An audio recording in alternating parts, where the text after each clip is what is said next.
ma commencer par massaw les familles yi nga xam ne que dañ si ñàkk ay ñooñ quel que soit par ailleurs responsabilité bi suñ ko mënti situer parce que doomu aadama la vie humaine elle est sacrée dès l'instant que quelqu'un perd la vie dans un combat quel que soit par ailleurs motivation yi nga xam ne moom moo ko animé woon li ñu mën humainement parlant mooy d'abord massawu les familles éplorées et leur dire que li leen dal kenn yéenewu leen ko et c'est regrettable parce que jàpp naa ni quand même démocratie sénégalaise toll na actuellement te tolloon na sax à cette période fi mu tolloon foo xam ne mënoon nañoo weesu un peu li nga xam ne moom moo xew.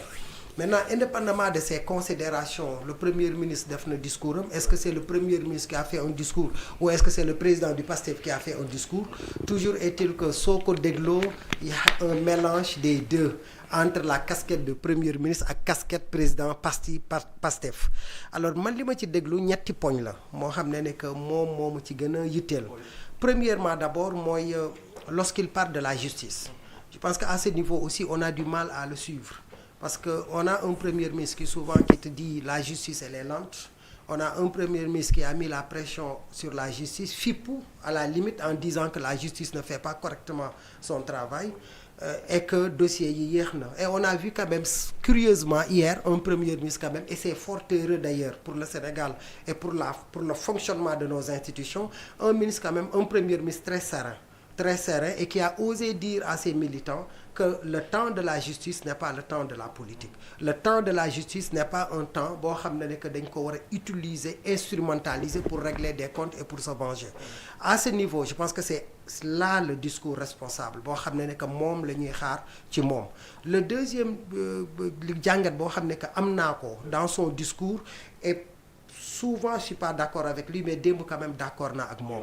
C'est lorsqu'il dit que les martyrs, il ne faut pas que seen dee servir à autre chose. C'est-à-dire que dafa war a nekk un déclic. Et c'est là où il ne s'est pas interpellé alors qu'il doit s'interpeller. Parce que lorsqu'il le dit, parce que c'était très fort lorsque lui il le dit, xaw ma ndax mesuré na et je considère que mesuré na ce qu'il a dit. C'est-à-dire que ñi dee la meilleure façon de leur rendre hommage, la meilleure façon de faire de telle sorte que seen dee bañ a nekk perte et profit mooy li taxoon ñu xeex ba dee ci loolu ñu mën ko indi. te ñooñu lan moo nekkoon seen bébét pour man bi ñuy xeex lan moo nekkoon seen bébét moo nekkoon ne que démocratie sénégalaise mën a sax ba faw. tëj ak tëj nit tijji ko juste parce que dafa wax xalaatam mu bañ a am te ñoom ci logique boobu lañ nekk. C'est-à-dire que en disant cela, je pense que chacun d'entre eux, chaque responsable du PASTEF et le Premier ministre en tête, le président de la République également, war nañoo baisser un peu le regard. Parce que tey liñ fi gis c'est que pratiquement les mêmes pratiques yi indi woon martyrs yi nekk ay martyrs. Parce que ce qu'on reprochait à Macky Sall, c'est une instrumentalisation hideuse de la justice.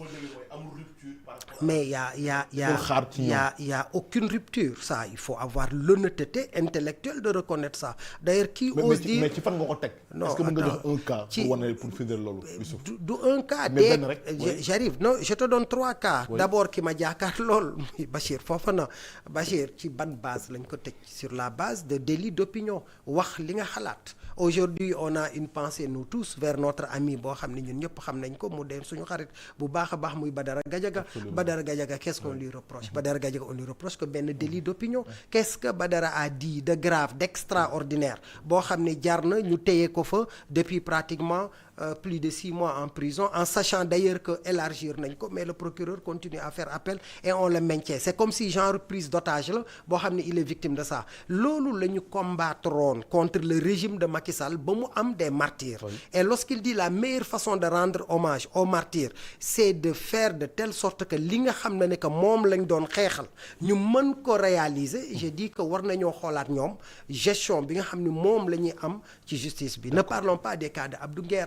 Aujourd'hui d'ailleurs, Farba Ngom, je ne plaide pas pour Farba parce que je suis pas un responsable de l'APR, mais humainement parlant, Farba Ngom malade, les droits de l'homme qui réclament sa libération, une expertise médicale qui réclame sa libération. Mais la question basique qu'on est en droit de se poser c'est que aujourd'hui ñaanuñ ko yàlla mais su fa Farba desee ban njëriñ la amal l'État ban njëriñ la amal pays bi. Aujourd'hui on a suivi la sortie de l'ancien magistrat. Voilà ça veut dire que ku mel ni Farba. mën nga ko topp tu bloques ses biens tu peux récupérer ses biens mais bàyyi ko mu dem faju ji.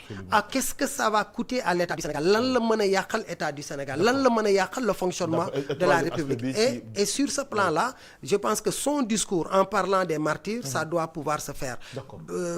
Rendre hommage aux martyrs c'est faire de telle sorte que les xew université bañ a xewaat.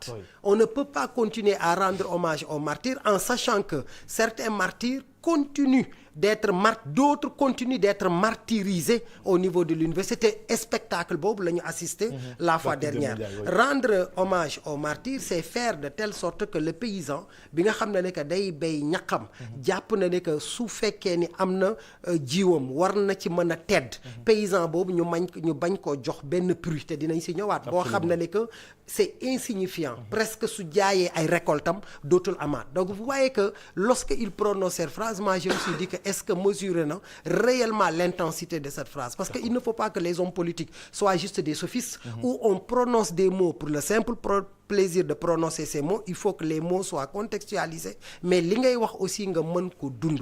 Troisième élément bi nga xam ne que moom laa gis c'est que ñi nga xam ne que dañoo wàññeeku parce que il portait un combat. C'est important aussi que le PASTEF le sache sans vouloir rendre cela banaliser ko. Au Sénégal il y a toujours eu des martyrs.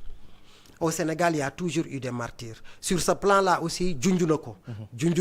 Il y a toujours eu des martyrs. L'indépendance du Sénégal kenn obteniru ko sur un plateau d'argent. Il y a eu des hommes et des femmes qui se sont sacrifiés. Les événements de 62, il y a eu des hommes et des femmes qui ont été sacrifiés. Pour que Abdoulaye Wade accède au pouvoir, il y a eu des hommes et des femmes qui ont été sacrifiés. Même pour que Macky Sall soit président de la République, il y a eu des hommes et des femmes qui ont été sacrifiés. Maintenant, est-ce que jotul ñu siffler nag la fin de la récréation en se disant plus jamais ça parce que mën nañoo àgg ci benn maturité démocratique où désormais le pouvoir peut se conquérir dans la paix d'une manière pacifique avec une confrontation programmatique telle que moom d'ailleurs ni mu ko énoncé. Mais aujourd'hui ce que l'on voit ce n'est pas exactement ça. Si tu dis le contraire de ce que lui il dit ou le contraire de ce que le PASTEF dit, ce que tu récoltes c'est un concert d'insultes. Et je pense que par rapport à ça il y a quand même benn décalage entre le discours d'hier et ce que l'on observe réellement dans les faits. Absolument. Parce que, Baba, j'ai un problème.